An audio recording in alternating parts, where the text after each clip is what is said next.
manage our system so that we're drawing optimum 1.1, 1.2 all the time.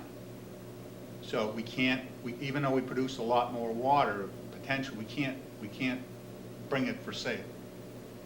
We only can deliver 1.2 in a calendar year. So it's 1.2 a day times 365 days. So you cannot, Exceed it. you cannot exceed that. Mm-hmm. Will the net effect of all of that result in less of a reliance on the Andover water? No, as Mark was indicating, in the summertime, if we need 2.4 million gallons a day, we essentially only can draw 1.2. In balance, we would draw from Andover, qualified. It's in a calendar year. So if you're using less in the wintertime, if you can actually produce less than the 1.2 in the winter, you can use that to produce more in the summer, but at the rate we are right now, that's pretty insignificant in terms of where we are as a community. So the impact on that reliance on the Andover water is minimal, nothing In the winter. In the winter. in the winter. Summertime, we have to have that connection. And what I'm saying to you is, we have these gravel packed aquifer wells that are old and stressed out. And the reason we've gone ahead with the rock well exploration is to offset our productions and manage our productions at 1.2 million gallons a day year-round. And then when we need more water than that, then we buy it from Andover. What Mark was saying, in the wintertime, it's not a lot of water, but in the summertime, it can be double, or more than double that water. If we can develop a couple more rock wells, that isn't going to make that go away, because we can't exceed the 1.2. The whole idea is, and again, think about the Ipswich River is stressed, and when it discharges into the ocean, there's got to be enough water for the fish and the ecological balance of this whole ability for all these communities to draw water from it at the same time for life to function in the river.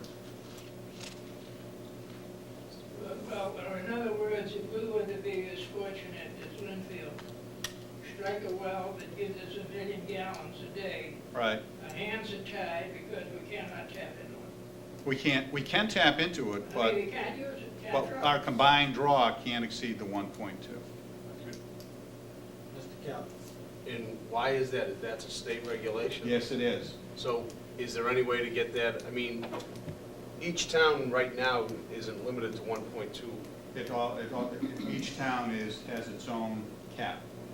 Okay, but if new water sources are developed, Mhm. could that cap be raised? No. In fact, if anything, there's move afoot to shrink it. So even if we find more water than we thought we had previously, or There's- water that we can That's access, correct. who's the genius that thought of this system? Right. It doesn't make much sense. To go back, if you go back to the mid-'70s, you'll find state legislation that the town can take 5 million gallons a day from the Ipswich River, build a reservoir and pump that water up there, and 5 million gallons a day is more than double what North Reading uses on a peak summer day. The town never acted on that. In 1980, the state rewrote the legislation that took all water rights prior to that and threw them out the window. And you were basically given a 5-year period, and what you used in that 5-year period, which in North Reading averaged 1.2 million gallons a day, that's what your grandfathered rights were in the state of Massachusetts. So town growth doesn't come into this It equation at all? factors in extremely minor. I'll tell you right now, the state is looking for us to actually cut, despite our growth, they're looking for us to cut 20% of what we were using in 1999. They want us to start producing 20% less than that. The pendulum tends to swing both ways, as Dave mentioned. There's an extreme focus on the health of the river right now, and from the Ipswich River Watershed Association and the state and various organizations throughout the state, there's a real strong push that this river does go dry in the upper reaches every other summer. It certainly did this summer. It's tough. I mean, if you come through North Reading right now and you start looking, you're gonna say, no, this is not a water poor town, because we go from these situations of extreme flooding to the other end of the spectrum fairly quickly. And it's hard to argue against that. I mean, you can walk the riverbed between North Reading and Reading about every other year. Kids are riding dirt bikes up and down, and this is a riverbed with dead fish in it. So it's hard to argue against that, and as Dave mentioned, if anything, there's a push to take rights away from communities, these pre-existing grandfathered rights. It's a difficult situation. Even with the bedrock situation, I mentioned that Linfield found a 1 million gallon a day bedrock well. Linfield's grandfathered rights were 0.2 MGD. They were 0.2 of an MGD. So over the course of the year, even though they have a 1 million gallon a day well sitting there, they can only average that 0.2 of that over the course of the year. The only way the bedrock well would universally give us rights is that if we could say there's 0% of that coming from the Ipswich River, it's actually, there's a fault that runs up to, right up to the Merrimack River Basin or somewhere else that all that water's coming from, which, I mean, that's not gonna happen. But the ability to produce more at these particular wells would give us the ability to purchase less from Andover over the course of the year. That's because we're not reaching our optimum at 1.2 with the wells we have. Right. So if we maintain That's our all I was optimum, trying- right. the answer is we will not be. There's a But you know shift what, in if we have a the- dry summer, that statement goes away pretty quick. There's an impact to reliance on Andover at certain times, based on the production of these wells. So the bottom line is, we cannot now or in the future sever that relationship. Right. Regardless of what we can produce. Right. Which is, I think, the key point here is that it's providing maybe a more manageable system with the new bedrock wells, but they're not the replacement for that connection. If I could just take you back to 1980, if everyone remembers, the Stickney well went out of service in about 1978. 1980, the state started this grandfather procedure where you were reporting how much water you were producing. We lost our second biggest well in 1978. There were water bans, very stringent water bans, throughout the early 80s. And then North Reading entered a very big boom period where we have these fairly large water demands. So our registered volume was fairly small because we had the bans and it was just prior to our big boom. So we needed to do something to address our water demands. And in 1990, the answer to that was Andover. You will butt a town that's taken water from the Merrimack River Basin. It's a virtually limitless supply of water. And you can look back at it and say it was a good thing or it was a bad thing, but it provided the absolute need of the town at that time. This town wouldn't have grown the way it has in the last 20 years had we not looked at Andover and had that interbasin transfer not been possible at the time. Mr. Kelly? Now, the arrangement that we have with Swan Pond and Danvers, are we selling water in that case? Again, Danvers has grandfathered rights to Swan Pond through the Water Management Act. Supposedly, there's a 99-year lease. I've never seen it. I've heard this in other communities too and never found copies of the lease. But Danvers has the water rights to that. Even though the body of water lies in North Reading, they have state water rights to X gallons per day from that pond.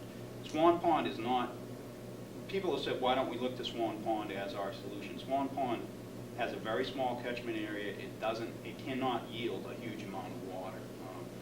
Danvers relies on it. They may use it 1 or 2 months out of the year. They pump over into their main reservoir, but it will be by no means an answer to North Reading's need. But no, we don't. It's not comparable to us buying water from Andover then? No. Even though the water is located in North Reading? Not at all. Danvers doesn't have Not at to all. purchase that water from us? No. No, and also, that's a surface water. That would, even if we could, that puts us in a totally different treatment process. A lot more regs. I was just thinking in terms of Yeah. selling the water, Yeah. like Andover does to us. I'd love to. That would be comparable to us building a big dam on the Ipswich River and saying to Lynn or some of the communities downstream, we'll let the water out, but you have to pay us. We don't have the right. The state maintains the rights to all the waters above and below the ground in the state. And, because of the state regulation procedures, Danvers does have rights to that water body, even though it lies in North Reading.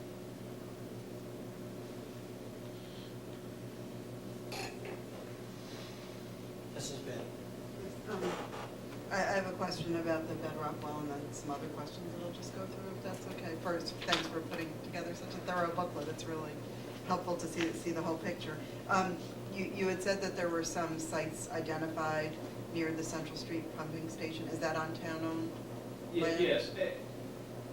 We had 13 sites identified throughout town, and Dave and I kind of did a matrix in terms of, is it town-owned property? Is it something we'd have to buy at a huge cost? Is there power nearby? Is there treatment capacity nearby? How close is it to the distribution system? There were about 10 factors we used to weight them. These particular Central Street wells are actually on the property at the Central Street well field, which I'm not going to say it didn't, but it really jumped them right up to the top of our matrix. I mean, they were either first or second in every category we looked at. We own the land, it's water department land, it's close to the pumping station, there's power there, there's chemical treatment there. So it was kind of, when they identified those two little areas and then they came out and staked them on the ground, it's kind of like, yeah, let's look at these two sites. Yeah, lucky. As opposed to, something in Ipswich River Park or somewhere else. I have some questions on some of the Yeah. other projects, if I may. One thing that caught my eye was on project number 11, fire protection for public buildings. And just I noted, fire flow deficiency of public buildings, and it says located at the public schools. Is that a safety issue? And should, I look at your scale there, and you said, water that's safe to drink might bump the project up. Would safety not bump a project? Say, protection of life and property? So I guess my question is, what about that, and why is that? I understand that's a sizable project money-wise, but why is that out 4 or 5 years? Well, the public safety at the schools, and a couple of the schools have been addressed through that. In terms of what it relates to is putting additional fire mains to loop around the schools with some fire hydrants behind the schools. In terms of fire flow capacities, the 3 schools in the center of town are actually probably the 3 buildings in town that have the highest available water volume to them, because they're just downstream of one of the water towers, which there is the availability of fire flow is almost immeasurable there. It's kind of on that order of magnitude, which is why that project isn't looked at as probably the pressing safety concern that being perceived as. If those schools were to be built today, that system's substandard. The batch middle and high school? Yeah, the systems that feed in there are really substandard. However, as Mark said, the adequate pressure is there, so at some point in time, should we address it? We're putting it out there to say yes, but there's enough pressure to address fires, because they're just below the Tower Hill Tower. And the Little and the Hood School with those projects and sprinklers and such as that? The little school was updated with the rehab. Right, so those are both. Yeah, they're all set. Hood's all set. Hood's all set, right? Yeah, the Little and the Hood have been addressed. That was addressed. Yeah, in the Little rehab. I speak to, Yeah. that was addressed as. In the as rehab. part of the Right, I assume so, but then you read here that says, fire flow deficiencies were located at the public schools, and so that's why it caught. Yeah, well, and that paragraph is, we've had it in there for a number of years, we just probably didn't get to Okay, address the. okay, so you feel there's no imminent Correct. safety problems, okay. And then I guess my last question is just a more general question about the financing of the capital projects and when they're bonded, and I was looking in my budget book, all the debt service is paid from the water enterprise fund or the SIGME, well, is that? The debt service is all paid from water revenue. Some of the projects that are paid for out of the STICNY fund That's not strictly bonded, that's a separate lump of money Okay. that gets drawn off, it collects interest every year and then gets drawn down. The bonded projects, they come out